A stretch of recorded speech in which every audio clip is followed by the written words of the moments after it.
you're looking at the pictures, you're like, oh, $60 a night and guaranteed to have bed bugs. Absolutely. Nobody will stay there. But as an apartment complex, you're paying less than $50 a door. That's what you're into a 2-story walk-up. I mean, I just looked at one last night in about 60 miles outside of Houston. It was $23,000 a door. Information presented on this program is believed to be factual and up-to-date, but we do not guarantee its accuracy, and it should not be regarded as complete analysis of the subjects discussed. Discussions and answers to questions do not involve the rendering of personalized investment advice, but are limited to the dissemination of general information. A professional advisor should be consulted before implementing any of the options presented. Encompass More Asset Management LLC is a registered investment advisor with the U.S. Securities and Exchange Commission and only transacts business in states where it is properly registered or is excluded or exempted from registration requirements. Hey guys, welcome back to another episode of Ducharme Wealth Management Podcast. Today I'm joined in the studio by a new friend, Kevin Kennedy. I just met Kevin recently, and he is a real estate investor and has a unique investment strategy and philosophy around converting dilapidated 2-story motels into studio apartments. And so I thought that was an interesting enough idea that I invited him to come in today. And we talked about that. We talked about his appearance on Judge Judy in the early 2000s. He has a couple decades of real estate experience at this point and a wealth of knowledge. So hopefully you guys find something interesting out of this. This conversation was probably a bit more for me and just my curiosity, but I hope maybe it scratches some of your curiosities as well. As always, if you have additional questions, hit us in the comments. If you want to hear us bring on any specific guests or answer any specific kind of questions or topics that you guys want, let us know in the comments, send us an email, hit us up on the website, whatever it might be. And with that, hope you enjoy the show. You're doing some real estate stuff, but no one just like wakes up one day and is like, you know what I want to do? Real estate. Convert. Well, I think people do that. Yeah, they do. But they don't wake up and be like, yeah, I'm going to just convert motels to apartments today. Right. Right. So, I mean, where are you from? What have you done throughout your career? Sure. I'm from Idaho. Okay. I guess I started after college doing merchant banking, credit cards. So that was kind of my introduction into the business world, I guess. Okay. I would set, it was kind of the early, when everything was switching from wired to mobile.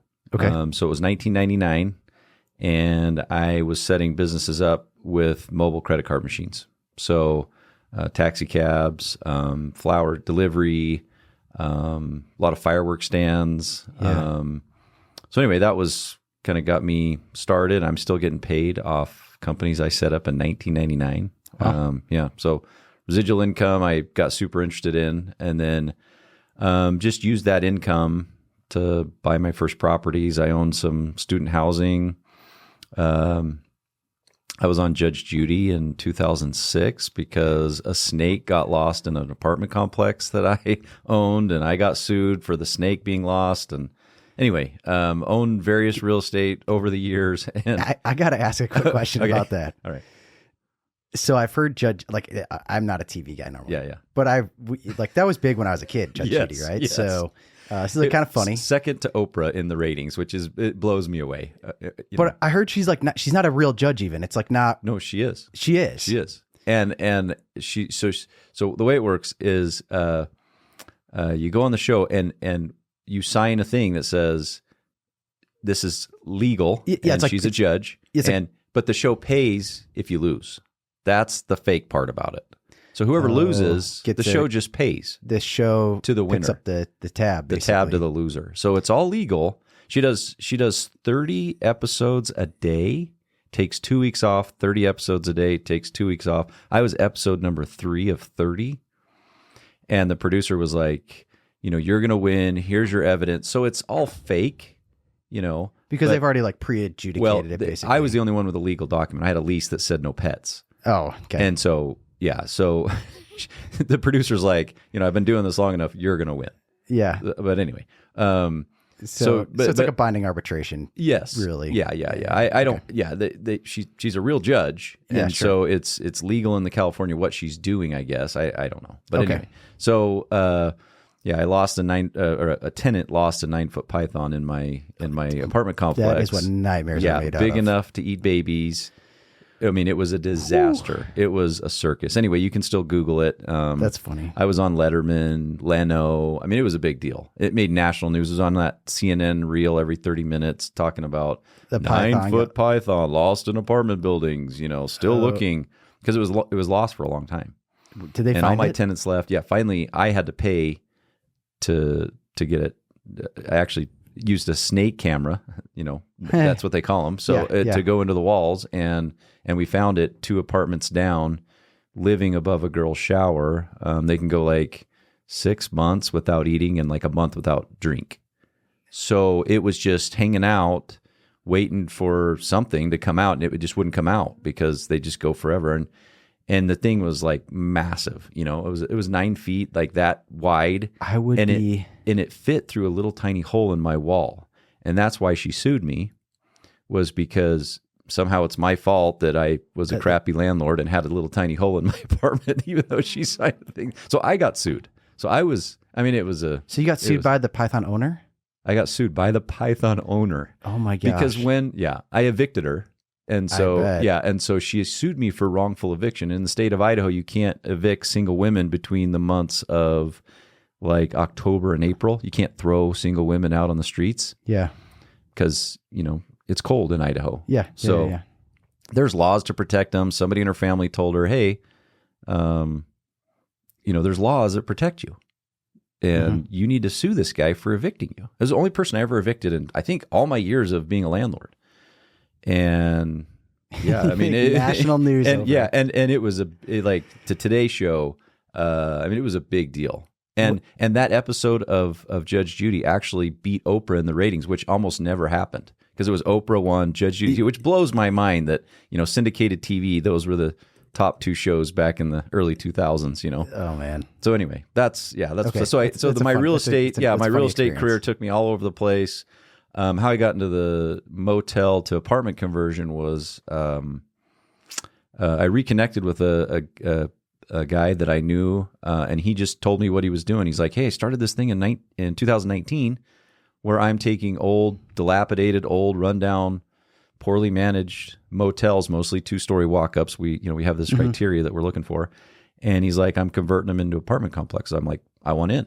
I do real estate. That sounds like a pretty cool niche, explain to me how it works. And he just said, you want to be a partner on one of these projects? I'm like, absolutely.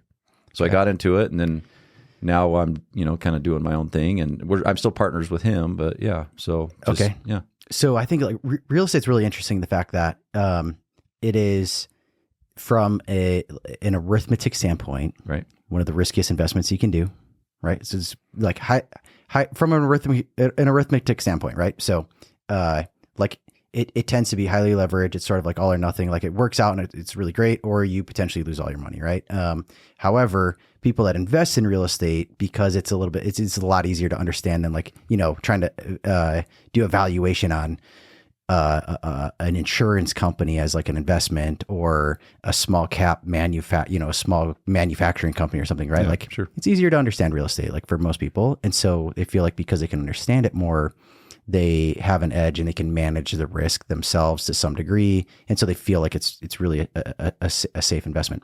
And so I say that to say, like, most people, again, they don't like wake up and just say, today I'm going to take all of my life savings, everything I can possibly leverage, and I'm buying that motel down the street that's dilapidated, and let's, flip it. So so you, like, just going back to your early career, you were selling payment processing, and I assume you were just doing fairly well, financially. And like, where does the introduction to real estate start? Like, you just bought did you own a home and then moved and kept your prior home? Did you? Okay, this is a cool story, actually. How I really got involved. I think I owned real estate before this happened in my life, but I in my merchant banking career, I owned call centers. Because you would call the business owner and bug them until they set up an appointment with you, and then I had 6 sales guys that would go out and they would meet with the business owners, try to get them to switch processing, lower rates, all that, all that stuff that merchant payment processors do. Okay. And so I owned this call center, and I lived in Boise, Idaho, and I said, I'm competing with T-Mobile. T-Mobile had like a 2,000 person call center. DirecTV had like a 5,000 person call center in Boise, Idaho. Okay. And I had my little 20 person telemarketer little office, and they were calling businesses locally there in Boise, and I was getting the dregs of the employment pool. I had, they were having sex in my break room. They were doing drugs on my dime because I was competing against massive call centers. Like basically, like if I lived in Boise and my prospect is to work for you or work for Correct. T-Mobile, where they offer a 401k Correct. and Yep. health insurance Yep. and all the benefits, PTO absolutely, and whatever, and $17 an hour, and the best I can do is 12. Right. Okay. So I'm getting a lower quality employee. So I had this genius idea one day. I'm going to move my whole operation to Eastern Idaho and set up right next to, at the time, Rick's College. It's BYU Idaho now. Okay. Yep. And I set up right next to the school because I'm going to employ future lawyers, doctors. There's no jobs there. So I moved my telemarketing operation to Eastern Idaho, just leased a place right next to the school. Yeah. Okay. One day I'm sitting there going, this building is the most poorly managed property I've ever seen in my life. It was 20 apartments above me and 7 commercial pads underneath. It was a massive building right next to the school. Okay. And from what I counted, there was probably like 5 to 7. It was young married couples that were living in it. And there was 20 apartments above me, and I knew that. So to really find out how poorly managed it was, one late night I pulled the fire alarm because I wanted to see how many tenants came. I'm pretty certain that's illegal. But Yeah, probably. the statute of limitations, I Yeah. suppose. Okay. Yeah. So I pulled the fire alarm because I really wanted to know late at night how many couples are actually living here. Uh-huh. Okay. Like incredibly rude for anyone listening, by the way. Oh, awful. Don't do this. Yeah, okay. But yeah, so I 7 couples come streaming out. And I'm like, this is all that's living in this massive building. And I was the only commercial tenant. So there was six commercial pads that were just worn down. The building was built in 1905. It went through that big massive flood they had in Eastern Idaho. There's still flood mud in the I mean, it was just such a poorly managed property. Anyway, so I'm trying to make this story a little short, but long story short, I contact the owner and I'm like, hey, do you want to buy it? Can I buy this? I said, because I just saw an opportunity there. Yeah. I just said, this thing, if you filled it up, this thing cash flows tens of thousands of dollars. Like, I think it cash flowed our first month like $30,000. It was crazy, this opportunity. This was in early 2000s. So I find out how poorly managed it was. I made them an offer, and they took it because they were out of state and they had hired a property manager that wasn't doing their job. And that was the other thing I did is I called up the property manager. I said, hey, can I have a tour of one of the apartments? And the property manager says, yeah, and kind of hemmed and hawed and wouldn't really schedule an appointment with me. I kept bugging them. Finally, they showed me an apartment. And I'm like, I know there's some other apartments around here. And I knew that they were all different. The way this apartment complex was built, every room was different, like a different configuration, some 1 bedrooms, 2 bedrooms, 3 bedrooms. They were all different. And I'm like, can I see any other ones? They're like, no, this is the only one that's available. And I knew that wasn't true. So I knew how poorly managed this building was. So I made an offer. I lowballed, the owner. She sold it to me. And I got some money from the family. I borrowed money. And that was my first big project. So this was early 2000s. I don't know exactly, 2002-ish. And I promised my wife, I said, hey, I got to move to Eastern Idaho. Can we move there? And she's like, hell no, we're not moving to Eastern Idaho. And I'm like, okay, well, give me a year. I got to fix this place up. I got to do all the repairs. I'm going to personally lease it up. I'm going to fix all the commercial pads, and I'm going to flip it. And it's going to take me 1 year to do it. And it worked exactly how I wanted. I fixed up the place. I got it all leased out. The way I put a big banner across the front, and I said, rent $300 a month. And I had just my phone ringing off the hook. And what I would do is I say, how handy are you? And they're like, well, my family's all contractors. I'm like, okay, could you replace a toilet and fix the holes in the walls and patch the roof and do this and this and this? And because the reason there was only seven couples in this apartment complex was because that's really all that was rentable. They were in such poor shape, the rest of the apartments, that they needed a lot of work, right? Yeah. Some needed 2 months worth of work, 6 months worth of work. So I would just give free rent to these kids that were fixing up these apartments. Okay. And eventually I got 18 of the 20 apartments leasable. and it was cash flowing like crazy. I had to pay money to get all the commercial pads fixed up, and really looking nice. And then I got all those summer sales guys wanting to rent my commercial spaces because they would recruit all the kids from the college, right? They, do the door-to-door thing. Yeah. And so those were all my commercial tenants. Mm-hmm. And then I leased up 18 of the 20, and then I flipped it for like 3x. And that was what really got me into bigger projects. And I'm like, that was easier than a single family home fix and flips. I think a lot of, and tell me if this is true in your, is it harder to go after somebody in wealth management that is ultra wealthy, or somebody that has, $50,000 that they might want to put somewhere?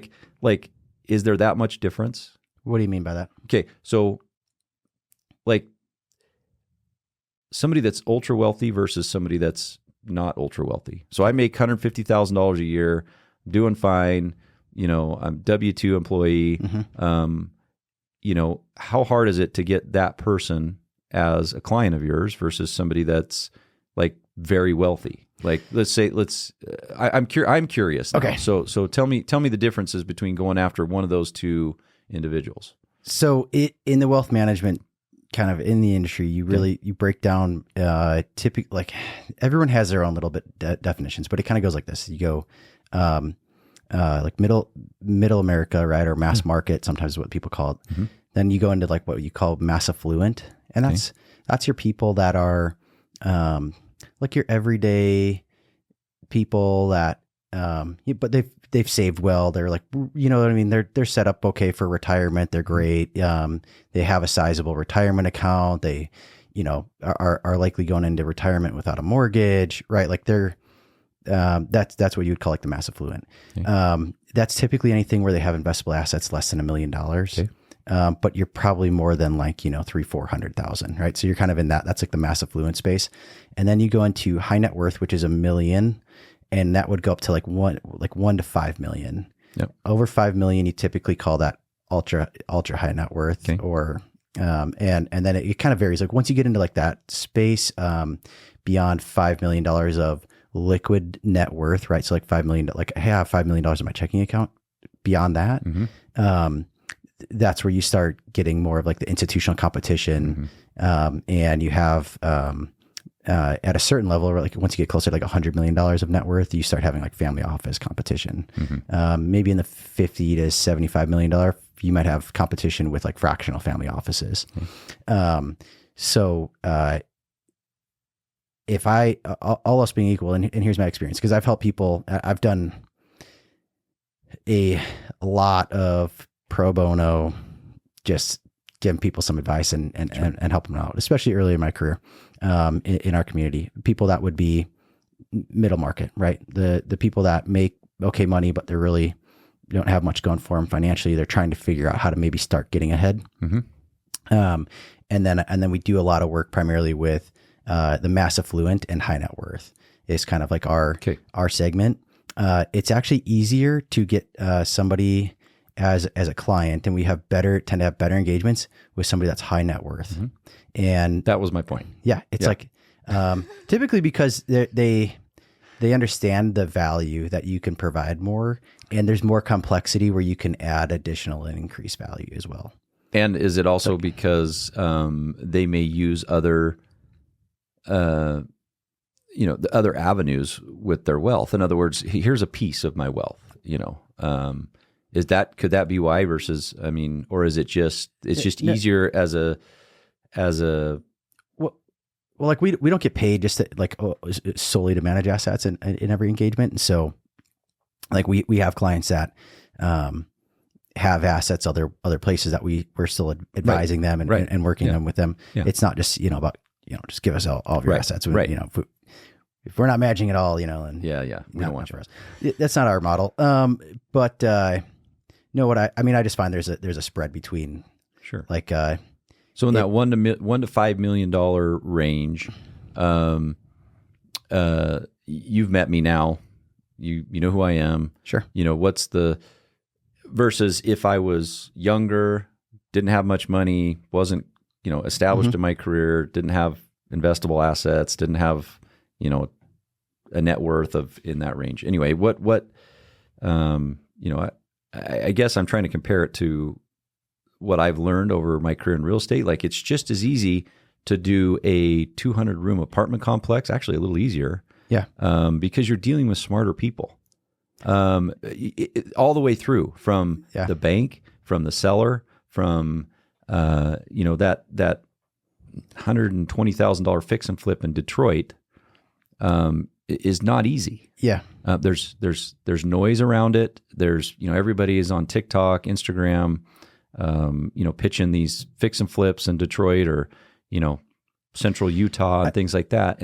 And you're just not, it's not easy. And there's a lot of competition. Yeah. I think that's maybe the comparison, is that you just have a lot of noise. So, and undue distraction. Yeah. Right. Like, so I don't have to sit with, like with our higher net worth clients, I don't have to sit and say, like, hey, the stock market's not actually risky. Yeah. It's not going to go to zero. Right. Like you don't have to do a lot of these basic things. Sometimes in middle market, there's so much stuff out there on TikTok, and their buddy told them in the break room or whatever, and crypto and all this stuff, and you have to start with like building like the foundational principles. Right. And so if you have to go to somebody again, like, and you're trying to do a fix and flip, and you have to try to explain to them that their house is like not actually worth anywhere near what they think it's worth. Right. And, and you got to work through all that. And now because it's one-off side project, you got to get the handyman, but you're not doing a lot. So he may or may not show up. Like he's got to, he's going to help out his general contractors. You're right. It can be more inefficient. You're kind of dealing with a lot of noise. Yeah. And you're dealing with people just aren't as educated. I don't know how else to say that, but I mean, all the way through the process, like, when you're dealing with, a 121 unit apartment complex, you're dealing with appraisers that know exactly what that thing's going to come in at. I mean, we told the appraiser, this is what we think it'll come at. We were almost right on with our guesstimate of what the appraisal was going to be. Commercial is typically always less subjective than residential. And versus the small fix and flip where the guy's like, my house is worth 120, or like, no, actually it's worth about 90. Because after we put 60 into it and we put a mortgage on it, we have to sell it for 200 to make any money. And they're like, well, you'll never sell this for 200. Exactly. We'll never sell it for 200. We got to be able to sell it for 140 completely renoed. Yeah. So, you're just doing a lot of education. And a lot of times, the whole process is just, you're getting an appraiser, and the appraisal could come in all over the place. Yep. You're dealing with typically a hard money person in that scenario, or an equity partner, or whatever, whatever you're dealing with this particular project. And there's a million people out there selling courses, and there's a million people out there trying to tell you how to do it. And there's just a lot of noise, right? I think that's the biggest thing, truthfully, that I've watched the last couple of years, is that there's so many people chasing that, like, cause it's sold as the barrier to entry is lower, right? Like, if you have $5,000, you can start doing wholesales, or, you know what I mean? Whatever. You can't, if you go into the commercial space and you're like, I'm going to try to wholesale your apartment. I have $5,000. Could I, get it under contract? And, it's like, you're going to get laughed at. The easiest barrier to entry is invest in a REIT on the publicly traded company REIT, like that. If you want to truly own real estate, So that's the easy. That's the lowest barrier to entry, right? Like if I'm starting out in real estate, I'd probably just invest in. But what's funny is I've talked to people about that same idea, and for some reason there's this thing that clicks in their head though, that just says, oh, it's on the stock market, bad, stocks go down, everything goes. It's just like that's bad. I have to own real estate. I have to go touch and feel it. I'm like, well, if you look at the REIT and you go into the hood of the REIT, you can figure out what building, and you can go touch and feel still. And absolutely. It's like it still exists. Yeah.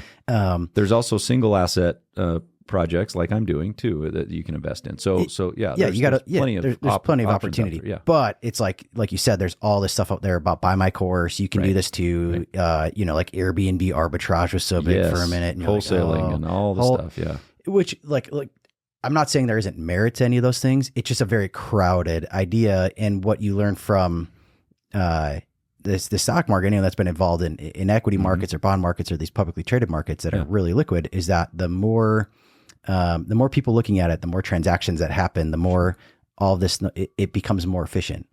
And the beauty of real estate is in the inefficiency, right? It's taking advantage of the inefficiency.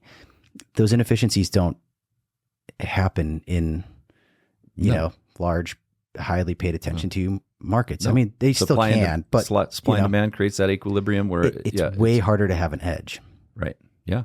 So way harder. Yeah. If there's a distressed house and there's, 50 wholesalers trying to call the property owner every single day, right, you're going to pay more for that house than you probably need to. Yeah. And should. Yeah. And as soon as my buddy told me about this very focused niche of converting this type of, it's got to be between 50 and 150 doors. It's a 2-story walk-up. It's built in the 70s, 80s, 90s. We know it costs us $50,000 a door to buy, $20,000 a door to reno. Okay. It appraises for $160. Banks give us 50% LTV. It's not that tough. Yeah. And there's a million of these poorly managed, dilapidated motels out there. I just looked at one last night because I was talking to my son, actually. I was like, I ought to do a start to finish project and film the whole thing and show how easy it was. Like, compare it to a fix and flip that's somewhere here locally and show somebody how easy it was to identify a poorly managed motel. So we were talking about Houston. It's super easy to get something entitled in Texas. The zoning laws are very lax. It's a red state, all those kinds of things. And start to finish, it's not rocket science. It's super easy. You're taking a very small room and trying to make it as nice as possible so that people will actually rent it. So, there's typically you're dealing with about 6 months of rezoning from hospitality or hotel motel into high density, which here is, about 6 to 8 months to go through that whole process. But in Texas, it's easy.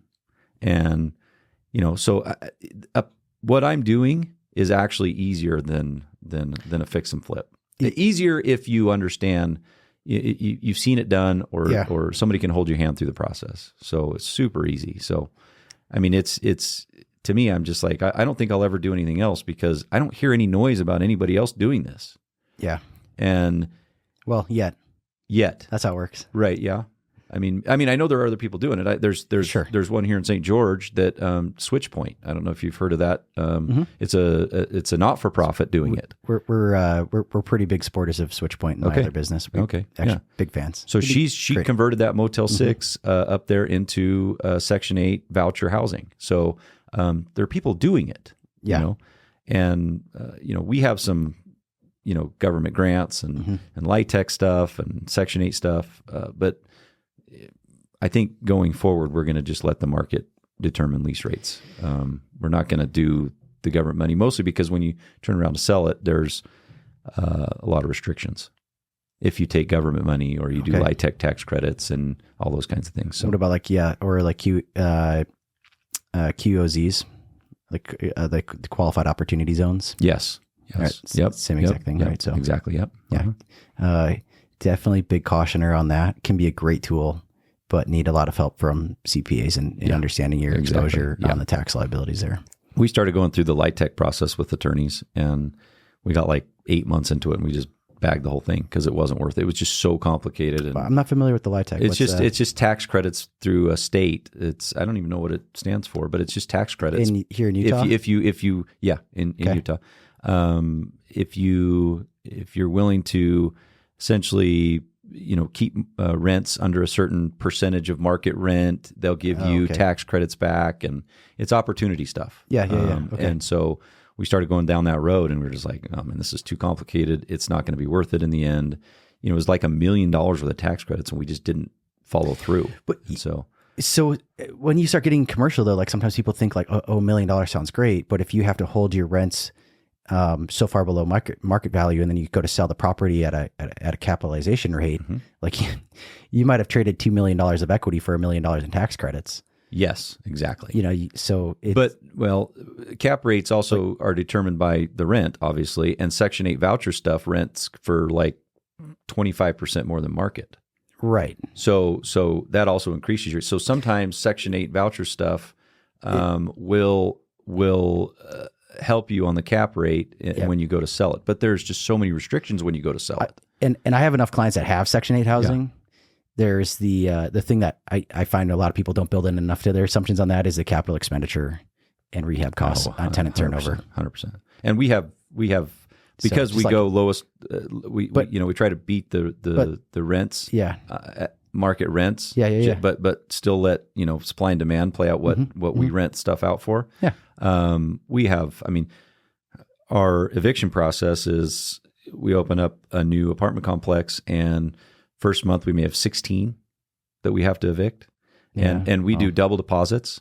So just using easy math, if our rent's $1,000 a month for the apartment, we take $2,000 as a deposit, and then we buy them out of the eviction process. So we know it costs us about $1,200 per eviction with our process here in Utah anyway.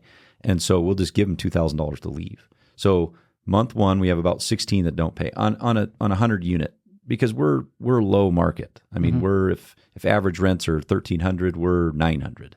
So that first month, if we have 16 that, we still have a property manager that's vetting all these people, but there's always 15, 16 that first month when we open our doors that don't pay. That's kind of hard. That's kind of high. That seems high by percentage, right? It is because you're filling it with the least of the and you're the filling lowest end of the market. So let me just play this out. So then month 2 there may be 8 that don't pay, and then month 3 there may be 6, and by about month 6, 7, 8 you have none because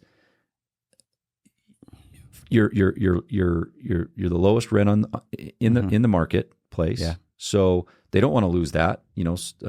Truck driver or guy that's working on the Laverkin overpass over there that's staying in our place. He doesn't want to lose $900 a month for rent, so he'll always pay. Single mom, kids now in school, she doesn't want to lose her place. So we have this very strict eviction process.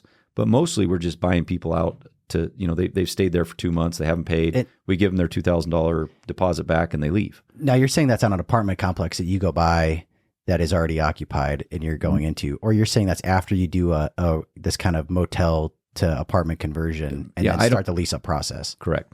Yeah. Okay. We're interesting. Yeah. We when we open our doors, in Grand Junction, Colorado, we have 121 units, and we're doing 4 different buildings. Okay. So it's about 30 to 40 rooms each. Yeah. So it's still running as a hotel right now. Okay. It's entitled and zoned high density, but it's still running as a hotel. And we kind of run it more as an extended stay hotel because a lot of those people that are staying in our hotel right now, we're going to convert, once the property manager. They're waiting for their apartment. They're waiting for their apartment to get renovated. So we'll do one building at a time, get it to about, when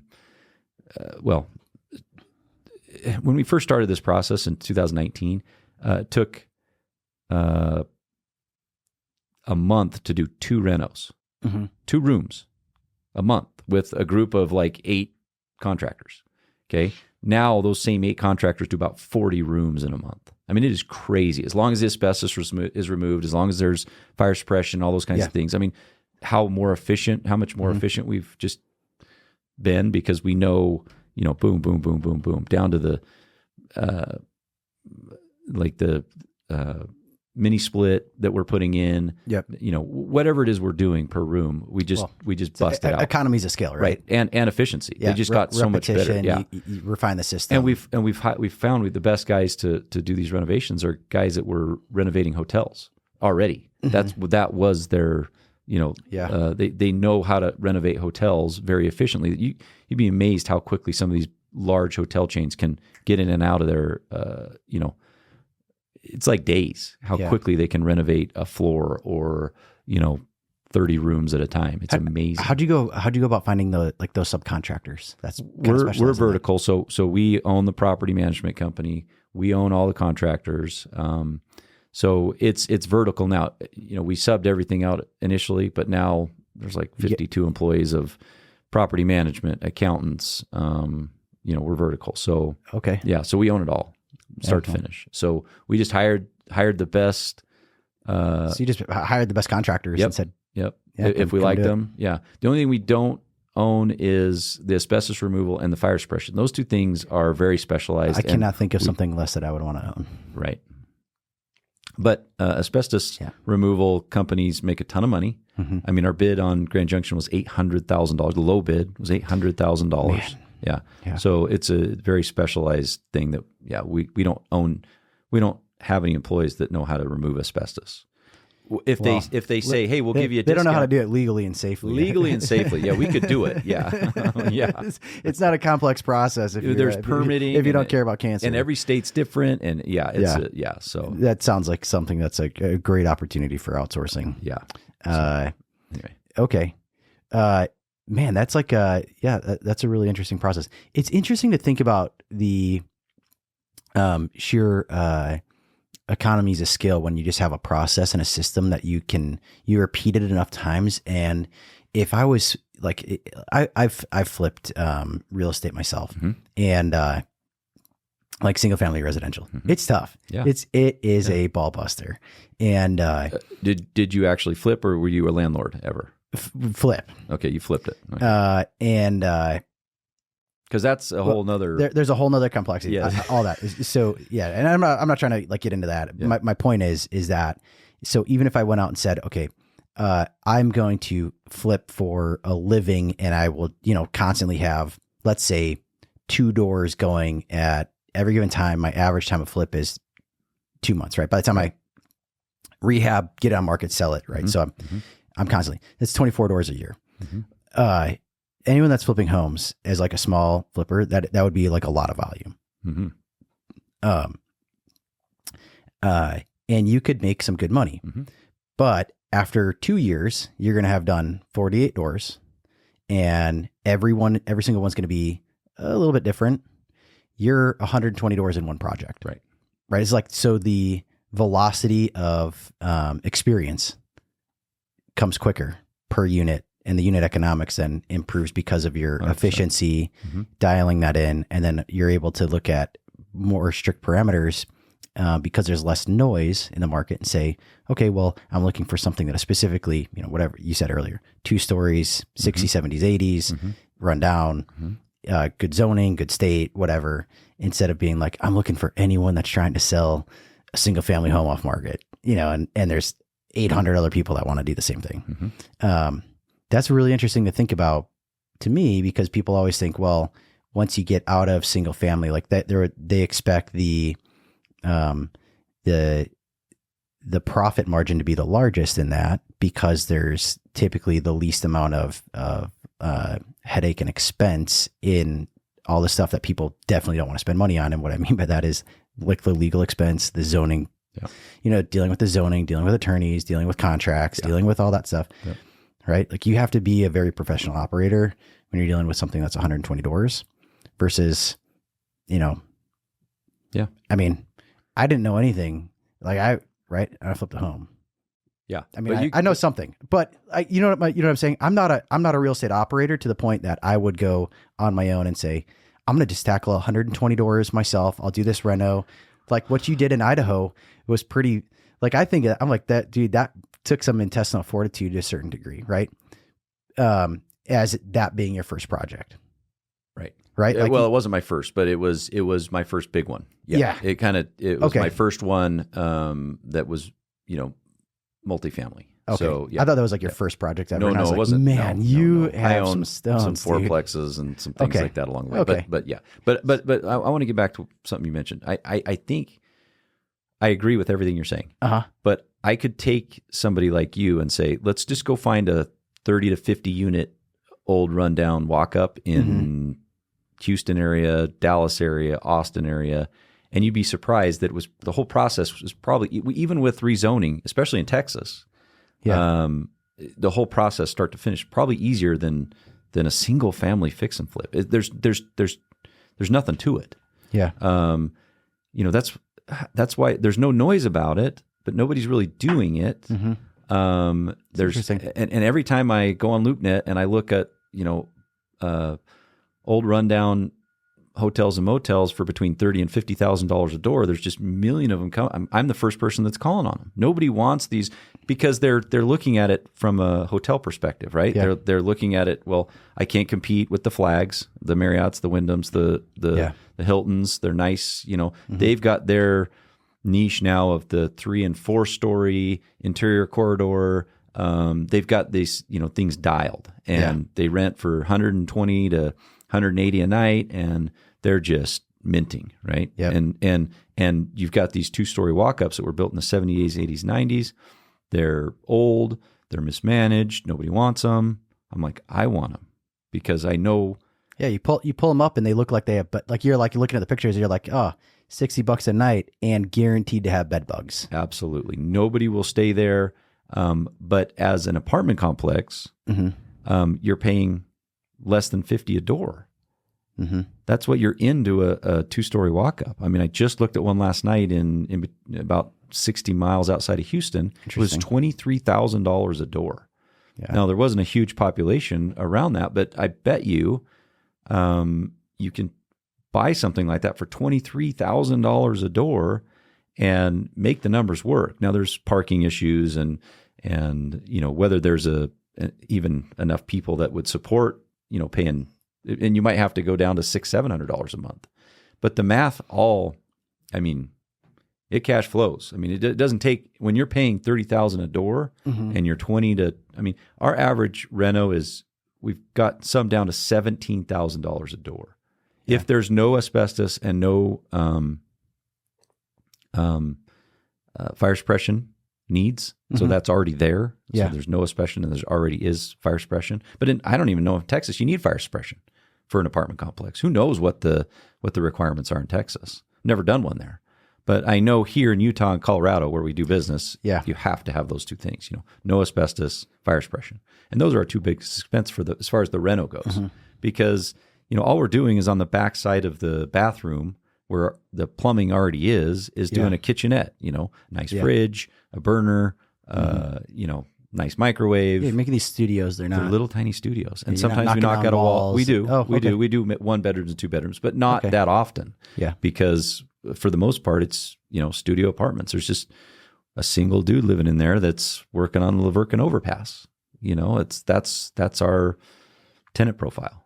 So after you do these rehabs, is your MO typically, or the way that you operate, is to sell it, or do you? We've never sold one. Buy and hold. We've never sold one. So my partner that I'm a partner on Grand Junction. His name's Keith Warburton. He's done 11 of these, and he's never sold one. He owns everything. He holds everything. Anyway, that particular project we are going to sell.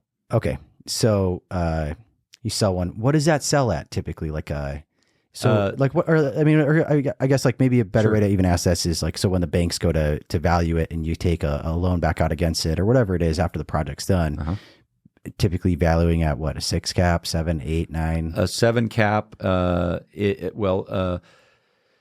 Yeah. I mean, if we sold it a 7 cap and we're in it 12, right? In 3 years when rent stabilize and we've maximized, we squeezed all the juice out of it.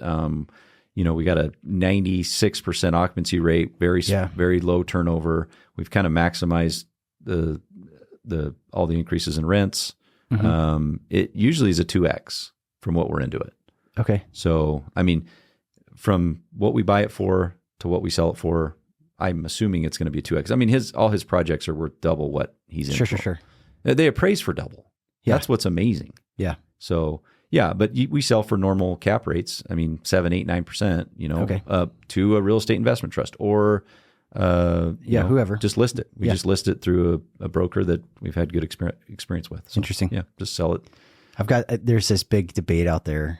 I don't know. It's not really highly debated, but in my head it is. Yeah. I'm always thinking about it. Is like the 1031 exchange, right? So you end up with an asset. Yep. Do you sell it in 1031 into a new property, or do you sell it, just pay your capital gains and go move on? I've never paid capital gains. And so here's a theory that people don't think through. Let's hear this. I think this is the perspective of the wealth manager, right? That on a singular deal, a 1031 can work out and you feel really good about it. However, what I've actually observed is people will make a decision to sell a property. They're not making a decision to buy a property, right? So they're not saying like, hey, I found a project or a deal and I really want to buy typically. And they're saying like, so I want to, now I got to just figure out how to come up with capital. Right. And by the way, like this is just a really liquid property and I can just sell it and just move the money over. Right. Typically they're saying, I don't like this asset anymore. I think I can do better somewhere else. So I'm going to list this property for whatever reason. Like I'm trying to get out of California, or I don't want to be in Florida with the insurance stuff going on, or I don't like this part of town anymore, or the HOA sucks, like whatever it is. They have a reason. They're like, I'm getting rid of this property. And so they're like, I'm going to 1031 it. And behaviorally what this creates is now they have this time frame that they have to go redeploy the money in, and they go by potential, like they're, I think, significantly more likely in my observation to buy a bad deal. Right. And so I think over time you're potentially better off just saying like, if I'm going to sell it, maybe I'll find a 1031. And if one comes up and I can do it in the time frame and everything's a great deal, like fine. Sure. But I'm going to sell this property with the expectation I'm just going to lick my wounds and pay the capital gains tax and just move on. That and the next thing that I have a concern in like the 1031 is there's I gotta find where this is from and really dial in my quote of information on this. But it's only like 2 to 4% of properties that ever enter a 1031 exchange make it to a step up in basis. So like you're paying the tax at some point, right? It just when and how much and what's your tax bracket going to be at that point? You know? But if you've always got like just this basket of massive opportunity over here on any project that you're exiting, why wouldn't you just consider? I mean, my retirement is my net worth. I've always considered, that as one of the ways that there's 401ks and all those other retirement things that I have, but 100 ways to skin a cat, right? Like net worth, I've always kind of considered back of my mind is my retirement, right? Well, I mean, I think that's not you. I think that's how most people should think about it. Okay. Yeah. Okay. So, so if I've constantly just got, massive opportunities over here, as soon as I exit one, like I always am looking, even though I'm not in the market, I'm all like last night, I was spending time on LoopNet looking for one in Texas just because I talked to my son about it. I'm like, let's find one in Texas. Let's film the whole process. Anyway. So, I just feel like there's, at least in the motel to apartment conversion arena, there's just so many opportunities out there. Like I could never accumulate them all. Like I just want to go into the next one. I want to go into, turn 1 into 2 and 2 into 10 and, just keep going with it. So, that's so that perspective, I get what you're saying, sometimes just lick your wounds, pay the taxes, and then take your time, really find the great deal. That makes complete sense if you're not looking at 20 good deals every day. Well, and that's what I'm saying. Like, I'm not against 1031 exchanges. I'm just like, it's, I guess I've come to learn that it's more nuanced and complex than oh, kick the can down the road. It's, everything's great. But I suppose it's pretty true for a lot of stuff in the financial world. Yeah. My dad always told me, there's actually more money than there is good deals, out there. That is true. In other words, everyone's always like, well, where do I find the money? Like, how can I've got this. Well, is it really that good of a deal? Because if it was that great of a deal and you're pitching me on it, the money should be coming out of the woodwork to throw at it. Right. And so, but actually it's not necessarily the case with this because so few people are doing it that it's almost like, well, show me what you've done before I'm willing to invest in something like this, like an equity partner. Like, show me how this works because, the deals are so good. They LTV at 50% and banks are just throwing money at this thing because, once you get it there. Once you get it, anyway. I mean, that'll make sense to me, but I think it's because you're taking advantage of, like, I would describe this in the financial world as like you're taking advantage of an inefficiency in the market. Right. And that's all it is. It's no different than, when Warren Buffett back in the day valued something and said like, well, hold on, if I utilize this the way that I'd like to do it, right? If I bought this insurance company because I want to collect the premiums and then invest them, right?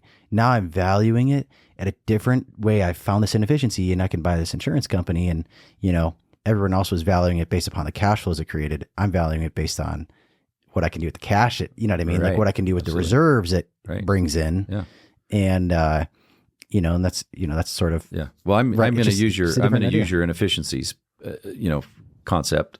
It's not only inefficient; it's extremely inefficient because these these hotel motels get so devalued, and there's so much value in low income housing, and everybody's. I mean, I'm surprised. You're a deep value investor. Yeah. So these motels are you're taking a motel out of the marketplace. So everybody else is happy that's running a hotel next to you. Yeah. So it's kind of win-win there. And then if the area needs deeply affordable housing, and we call this deeply affordable. It's not affordable housing, it's deeply affordable because we're lower than the lowest market rates across the board. Yeah. So it's deeply affordable. And we've got the mayor of Grand Junction going, how can we help? Because there's so much need. There's so much need for deeply affordable housing. What can we do? How can we help you do this? And it was a streamlined process to get it reentitled from hospitality to high density. With obviously city council, you have to go through all the steps, and you have to do all the process. But municipalities will make or break your project. Absolutely. Yeah. And so, and that is the risk factor, right? In what I'm doing, I'm sure that's what you're looking at is risk every day. That's, that's your business, right? Yeah. My risk factor is, will it get rezoned as high density housing? That's the only risk to me.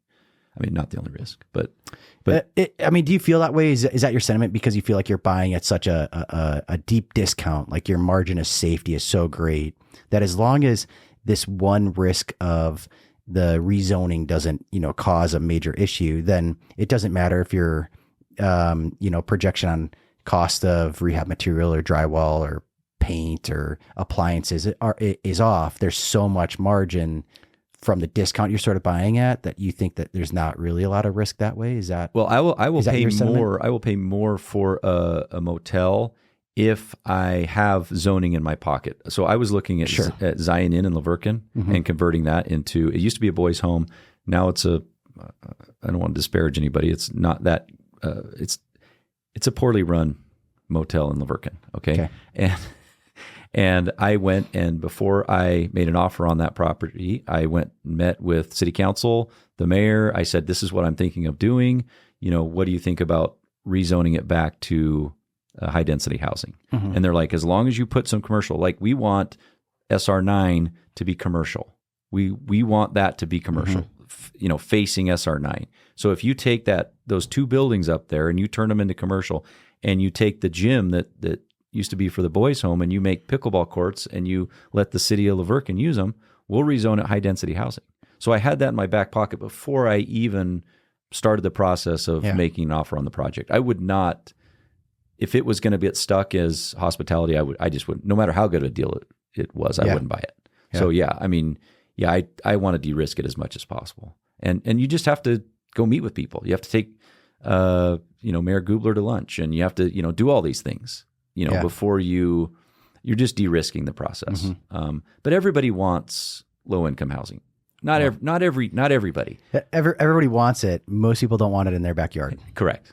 That's that's a caveat, right? And so you explain how it's a win-win. You're like, okay, I won't, do you have another area of town you want your low income housing there? Yeah, we're trying to do all these projects over here in this area. And I'm like, okay, but if I make these really nice, and I show them renderings of what it would look like, I have all the renderings done beforehand, and I'm like, this is what our apartments look like, and we're not doing Section 8, we're not doing voucher stuff, we're not doing grants, we're doing what the market will bear. And in Laverkin, it was like, we figured out it was like $1,230 a month we could get out of a little studio. Man, that's crazy. And so it's actually saddening for me. It's sad, right? But it is. It's sad. This area, it's crazy here, right? Yeah. Like there's no affordable housing. There's 1 million apartments going up in Washington and all over the place, but it's still not enough, right? When my wife and I moved here, when I got out of the Army, we rented a home over by near Pineview High School, and let's see, it was there was 3 bedrooms upstairs. And it was like a split level. So there's like 3 bedrooms upstairs with 2 full bathrooms. There was the main level, kitchen, enclosed backyard.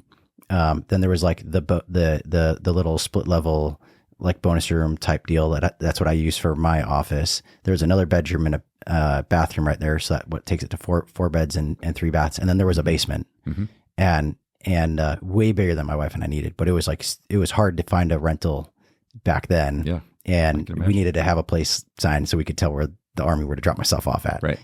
And, it was $1,600 and we were like, man, like, now I don't even want to know what that rent's for, but I was like, this is, or what 1,600 would get you now. Yeah. Like it's like, well, yeah. So we got a huge house, like way bigger than we needed, 2-car garage, enclosed backyard, all, you know what I mean? And, like we just wanted a place to land because we're like, we want to see if we like St. George. Right. And, we landed, but man, if yeah, 1,600. What? Yeah, it gets you a 1-bedroom apartment. That's yep, unfurnished, and you pay utilities. So I mean, it's that's really sad. I just think about, I think about now. I have kids, and that I think has changed my perspective the last couple of years on being more heartfelt to the whole situation. Yeah, and I have kids. They're all college age, and they all live in housing I own because I don't know how else you do it anymore. I mean, it's crazy. It's expensive. Expensive for a young married couple to go buy something anymore is just crazy town. Yeah, it's crazy town. So I've got a lot of thoughts on how I think the whole thing kind of corrects over time. And let's hear it. Let's hear the short version. Of how it corrects. The short version is inflation. The short version is interest rates stay high, stagnate growth, inflation runs hot, and wages actually do ride the inflation wave. Hopefully, eventually, and so you get a correction in affordability, but not a correction in price. So So like wages catch up to where prices are? Yeah, more or less, right? All right. All else being equal, I think, path matters more than destination. But in this case, but to just put context and numbers to like what my theory is, which by the way, I don't have a crystal ball. Right. This is totally just, for sure. This is like, let's speculate. This is me being no more crackpot theory than, the economists and whoever else. Absolutely. Right? You just, if you buy a home, you got as good a shot as any of the, the economists though. But I could just, I feel like I could see a pathway forward, which, right. Like be careful making decisions, and financial decisions based upon particularly longer term forecasts, especially economic forecasts. Right. Okay. That's my kind of disclosure there. But if you bought a house for like, $600,000 today, and over the next couple of years, it, maybe it goes up to 610, and at some point it's 590 and 620, but generally like within a margin of error, it's still worth 5-6 years from now, roughly $600,000. Mm-hmm. But inflation's run hot at 4.5%, and wages have grown. Okay. You have a correction in affordability because the wages have grown, and so people can, like, what I mean? If wages grow, and then you find ourselves in an economic situation where the rates do come down. So wages have come up, rates at some point come down. The price of the home has never really changed much. Your home is sort of, in my opinion, at that point, like worth less, right? Because the had you, all else being equal, like valued your home in an inflation adjusted asset, right? It'd be worth less. But that's a way forward that people don't have to like feel the pain of, a housing crash or something. And it could solve a lot of these problems, right? Sure. It's like, so it fixes the affordability issue, but I think it's like a long and painful path to kind of get there. And it won't be clean. No. It won't be smooth. No. But I could see that being, I guess, I think that's more likely in my opinion. Right. And I'm saying that to highlight, I don't have like some inside facts to say what's going to happen 5 or 10 years from now, but I could see that being a more palatable, pathway forward that would have more ability to have like the political favor and the political will to kind of guide things that way. I think people would be more comfortable with that, even though it'd be slightly uncomfortable. Then like, hey, your home that you bought for $600,000 is worth $450,000. Oh, yeah. Right. Like, you know what I mean? That's like, that's hard. No one wants the 2008. No. It's like, how do you not have it? It's like something has to change. Right. So from an affordability standpoint of housing, there's three inputs for affordability, and it's the price of the real estate, the interest rate people borrow at, and the income people have to pay it. Right. So one of those three things has to change, or the affordability doesn't change at all. Right. Right. Now we've seen interest rates go up and prices go up, and higher in relation than wages have grown, which is why affordability got worse. Right.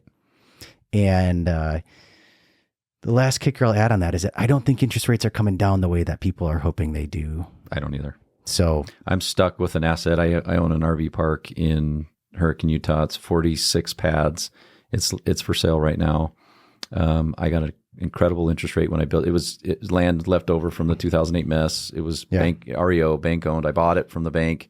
Didn't know what I was going to do with it. Decided to build an RV park. Didn't know anything about RV parks. Asked a couple consultants, how do I build an RV park?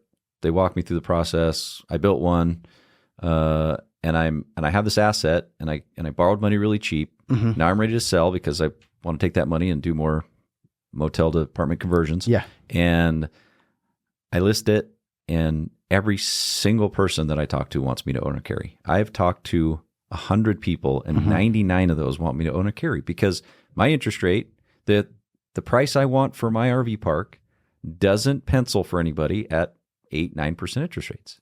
So I'm stuck with this asset. I'm not willing to come down on my price because I know replacement cost is $1.5 million more today than what I built it for in 2022. I got a low interest rate. So I financed at an amazing rate. Shout out to State Bank of Southern Utah who financed it for me. But anyway. Shannon Walker over there, is that? It was Steve Isom. Okay. Anyway. Sure. So anyway, now I'm sitting here with this RV park. I'm trying to sell it. And to your point, something's got to give. Interest rates, income, but price of things, right? So the piece of land right next to where the Ace Hardware is, he paid, I don't know if I should say this, but he paid over $2 million for the same 5 acres that I paid nothing for. So I have my RV park. He has his Ace Hardware, and I can say, look, everyone, this is worth X because, to build an RV park on this particular space is $4.5 million. I'm asking for 3.1. Why can't I get it? Yeah. And the numbers even justify it. But as soon as you add a note onto that, stuff just stops penciling. It works for somebody that, again, feels like real estate is low risk and they just have cash they need to deploy, right? That's my only market. That's my only market. But the problem is that market is not that it's not. Who do I? It's a unicorn. It's a unicorn. It's a unicorn because if let me tell you this way: if I had so much cash, I had so much money that I just needed to drop $3.1 million somewhere. That was like, hey, I want to get a little return. Like, what's your cap rate on it? What's you can pull $25,000 a month out of this deal, so it's like a 7 cap. Okay, it's not awesome for an RV park, but it's still. But all else being equal, like I gotta own an RV park though. Yeah. And there's still it's like absentee. There's still like potential like risk of owning it. You know what I'm saying? It's just like, no, you're right. It's complexity on my balance sheet. Meanwhile, I can just go buy high yield bonds that pay me 7 anyways. So if I'm just parking cash, I can have total liquidity 100%. And, backed by assets and huge publicly traded companies. Well, the only reason I even bring all that up is because I'm agreeing with everything you say. Something's got to change. Interest rates, income, or pricing, right? Yep. Or what things cost. Yes. Because you can't even do anything on replacement cost. I mean, replacement cost means nothing anymore. But it does, and it's not going to change because you're like even if there was a huge recession, this is like if there's a big recession, and labor costs change, which is a major. That's a big input. Sure. Is it going to drop at $1.5 million? Like, is there $1.5 million of labor right now? Margin. So like you would have to say like, okay, so if labor was going to get cut in half and I needed the replacement cost to go down $1.5 million, you're saying there's $3 million of labor costs in building the RV park. Well, and the building part was only 1.5 in the first place. Right. That's my point. So like, even if labor costs go down because of costs of materials, right. And the inflation in commodities and the commodity super cycle that we're sort of in, not sort of, I really think we are, the replacement cost is not going down. And there's certainly, the old adage, they're not making more land out there. Right. So replacement cost does matter. But it doesn't. Well, okay. Well, it matters because you're not going to sell. Yes. It matters because you're not going to sell because I'm into it. Right. You as a seller I'm not going to sell it for that. I can carry this. So I don't have to sell anything. Correct. So replacement cost does matter. Even though everyone coming to you is saying the bank's not going to borrow me money to buy this asset. So why don't you just, why don't you keep carrying the note and I'll enjoy all the equity and cash flow. Right. That doesn't make sense either. Right. So yeah, you are stuck with it. Congratulations. I am stuck. But I will never sell. Horrible spot to be in, my friend. It's fine. I'll just keep running it because it is. Well, I was being facetious. Yeah. I know. Honestly, I'm fine keeping it, but I wish that, if interest rates were, I read something that 70% of all interest rates are lower than 4%. 70%. Yeah. I don't know on 4%. I know I saw one less than 4%. 80% were less than 5%. So okay. I mean, it sort of lines up. So yeah. So those interest rates become more valuable than the asset. It's like my interest rate is so valuable to me on this project. I'll never sell it. But I'll never get to sell it because I won't sell it for less than what I'm into it. At what point though does the there's a decaying effect to that value, right? Like it rolls down a curve, so to speak, right? So what I mean by that, I've put a lot of thought into this myself, because these are the type of shower thoughts I have. So I have on my home a 2.375 mortgage rate, right? Yeah. And so somebody goes, "Well, I bet you'll never move." Well, sure. I don't want to. I'm not in a rush to pay off 2.375 early. No, never. Not by any means.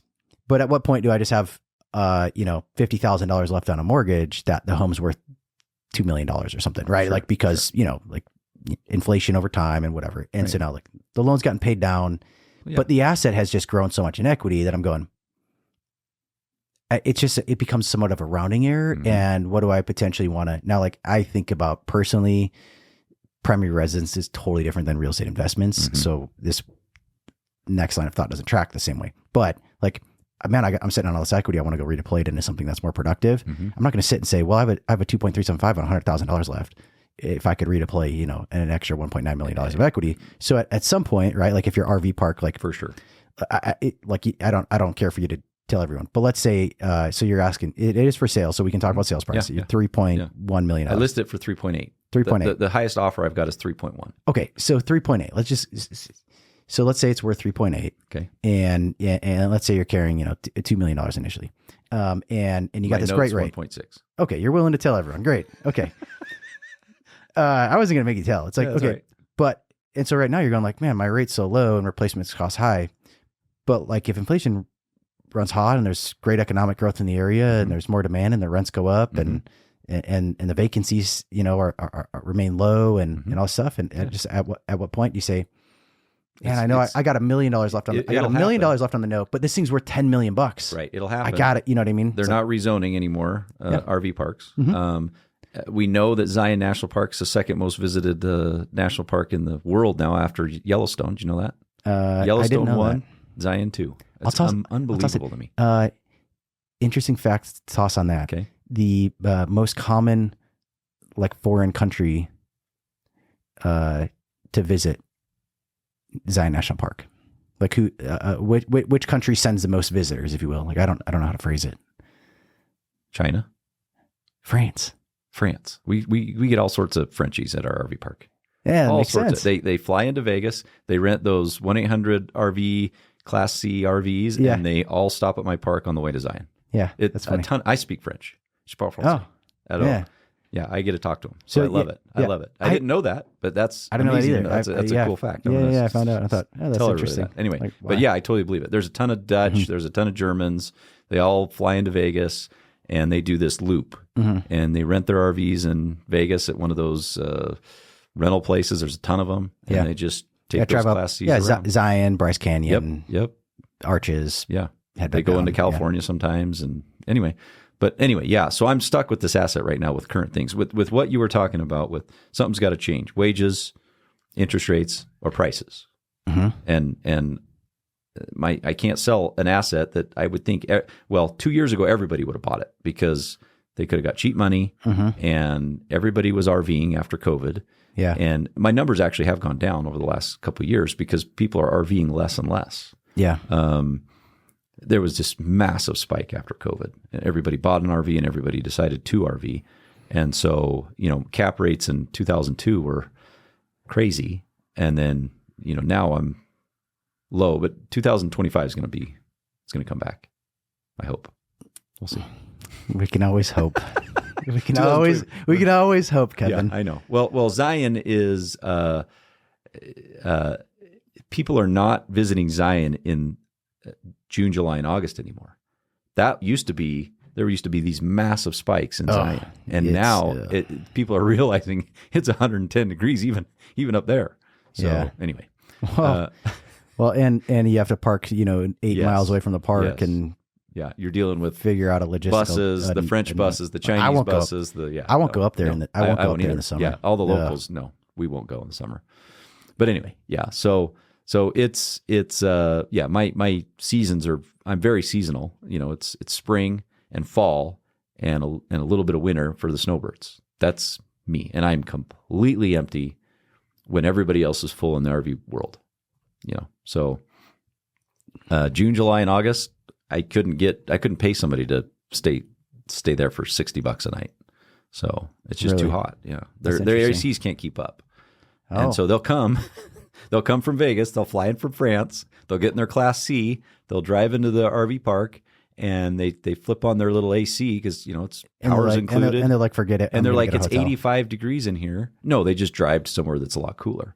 But there's got to be a movie they could make about this. Yeah, there's got to be. Anyway, they just like, our AC is not keeping up. I'm like, I told you that when you booked it. It probably wouldn't. They're like, well, yeah, but we figured that these have ACs that can keep up. I'm like, they're RVs. They're little thin walls. They're not going to keep up with 110 degrees with one little AC.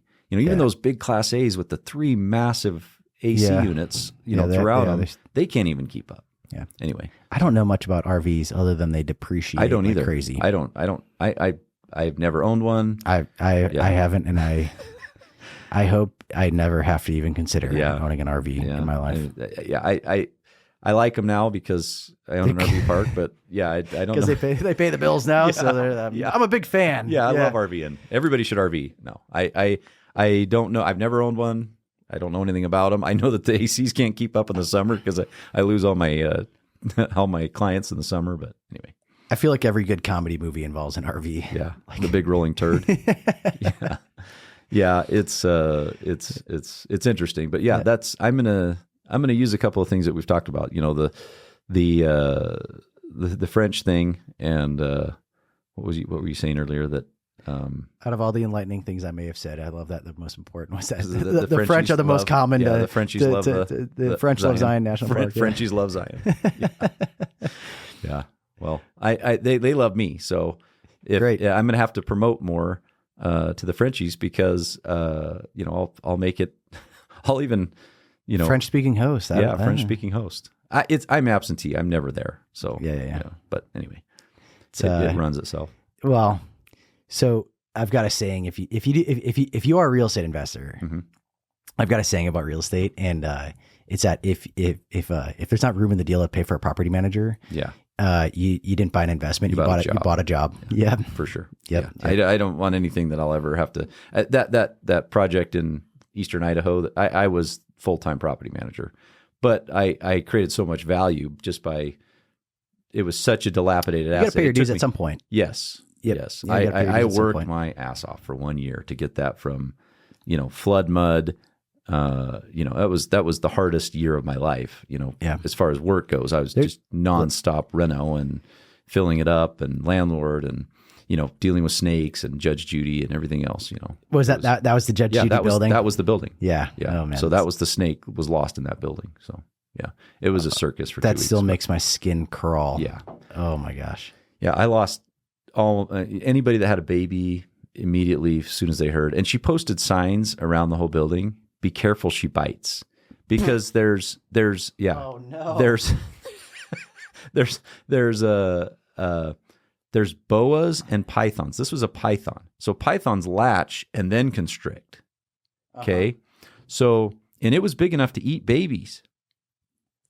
And it was loose in a 3-story massive building, and everybody with babies left, and tenants were leaving, and I was losing my shirt, while we were trying to find this thing. We finally found it, an animal control, and this is all on film, but some kid in a fire truck with a sledgehammer started smashing the ceiling of this girl's room without my permission. He's just in there trying to get the snake out of the wall, and animal control held up a rat, and out comes this 9-foot python out of these holes that this fireman was just bashing into my ceiling. Oh my! It was a circus. It was the craziest thing. Yeah. Listen, there is not enough money in this world. Okay, Warren Buffett does not have enough money. To convince me to hold up a rat to a 9-foot loose python and be like, "Yo, hit the hole so it's got a place to come out and get this rat from me." Yeah, it was crazy. Oh, and by the way, there's signs up that says, "Be careful, it bites." It bites. Yeah. And that's a typical, landlord experience. That's not that unusual. You're cleaning up, whether it's feces or, somebody died or, that's a landlord experience, and you're right. No, that's a property manager experience, man. Well, yeah. When you're first getting started. Well, if you're playing property manager, Yep. You get to do property manager and a stuff. lot of times the property manager will even refuse to do it. So it defers to the owner. So, Anyway. Okay. All right. I sufficiently have my skin crawling. Yeah. And this has been really interesting. It's been really a fun conversation. Fun, anyone that doesn't know, like I met Kevin in passing yesterday, and he started telling me about this real estate kind of thing he's got going on with this, and I hadn't heard of it before. Like, and I talk to a lot of people about real estate. I'm very involved in real estate and have a lot of clients very heavily involved in real estate, and I've heard of some like similar ideas, but no one really executing on them and having some parameters. So. Just pretty unique niche. Interesting conversation to kind of get to know you a little bit, and hopefully you have just a ton of success in all your endeavors. And thanks. Good luck with the Hurricane RV sale. We'll stay in touch, and anybody that wants to buy an RV park in Hurricane, Utah, second busiest national park in the United States. A lot of people. I know a lot of people. A French client. Yeah. As soon as banks offer 2.5%, there's a lot of people that want to buy it. Yeah. RV parks were hot. They're not as hot anymore, but mostly because money's just too expensive. Yeah, it'll be interesting to see what everything goes. Look, everything goes in cycles. I know. We're in a cycle where nobody wants to borrow money. Cash is king, and I don't know. And what's funny is I think that cycle will change. Without interest rates necessarily coming down either. That's an interesting perspective. I hope you're right. I hope, we get to the point where we don't have to borrow as much money because our wages do go up. So, everything goes in cycles. And so things go up and things go down. And so it's all about perspective, truthfully. Yeah. So no one wants to borrow money at 8% for a house today, right? But if mortgage rates got up to 12 and then they came back to 8, everyone would be like, I'm buying now. For sure. So it's, like, do rates have to be lower than they are today? No, but I just think they have to be higher at some point and for a while, and then eventually, as they do retrace, in some manner, people change the math, they change their thinking. Yeah. The value of currency changes. There's they anchored us at that 3%, but I wish they wouldn't have. We're anchored now, thinking 3%. The 30-year yield cycle in the bond market really should have bottomed in 2009, and interest rates should have started going up. And you can see, if you look at any chart, you can just see the effects of the Fed manipulating the bond market for since 2019 or since 2009, and I think that was supported. Like, they were able to get away with it because China had just joined the World Trade Organization in the early 2000s, brought all this deflationary labor to market, and it offset all the inflationary impacts of what modern monetary theory and the Fed, easing should have done. And that supply chain shock with COVID and just the structural change that unleashed Yeah. I mean, they lost control, and I think the Fed is doing what they can to maintain reputation and control, because really their reputation is control in a big way. It's going to be a tough road ahead. I think my view is that the bias is to the upside on interest rates. Yeah. So wouldn't surprise me. I don't know how high they go. I don't know when it will change. And I could be dead wrong. Probably am. Yeah. Don't know. There's a lot changing right now. Just if so, yeah. But I just, like, if somebody put a gun to my head and said, are interest rates going up or are they going down? You know, like you had to go, and you had to pick one or the other. And, you know, and I was able to at least define, like, are you saying, you know, over the next, like, you know, year, you know, or I would say probably a couple of years, okay. You know, I'd put my money on up. Well, it's not at all how I invest. So I can I'm welcome to have an opinion, and what's the beauty is I can, you know, change my opinion at any time. Sure. Because we just read the data and is it what it is, but. Right. Yeah. So if you had all the money in the world, would you invest in? Well, if I had all the money in the world, I wouldn't have to invest in anything. Well, good point. But okay, if you had money and you needed more money, if you had some money and needed more money, what are you investing in right now? I would start something called the Federal Reserve, and just print myself more money. Well, of course. Yeah. Okay. Okay. If I had a lot of money, if I was a Warren Buffett, and just, you know, what am I looking to invest in? I don't know. I think if I had that much money, I'm probably making two different types of investments. I'm probably looking for deep value opportunity that's scalable. And I'm probably investing in technology. I think the stuff in the middle is kind of would be it would be too much of a mix of boring and risky, right? Kind of right. Not enough growth opportunity for the risk you're taking. So it would be sort of my sentiment, I think. But that's like a really unique situation, right? Like, so I'm not Warren Buffett, and I think sometimes like, people want to ask this question because they think like, well, if you just had, you know, all the money, like, does that, maybe we're going to take away the veil or the filter, and you can just tell us what you'd really go buy, and you know, and I think about it through the whole profile of if I had all that money, right? So now it's like, okay, if I could buy any property I wanted and I'm living any life I have, what do I really want and care about? And at that point, it's probably, you know, maintaining wealth throughout generations. And so I'm looking for quality assets that provide that stability. I'm probably investing to a certain point in like government lobbying. You know what I mean? Like, and then I'm probably looking at making significant investments in, you know, technology that I think will better, you know, mankind. And I think if you look to, you know, some of the biggest players, that's kind of what they do. I mean, I do it a little bit different, I'm sure, but that's because I'm me and they're them. Yeah. But, all right. Well, when you're there, we'll watch you do it. I don't know that I ever want to be there. That's that comes with a whole different level of complexity that I don't know I care to deal with. Absolutely. So, anyways, cool. Well, okay. Thanks, everyone listening.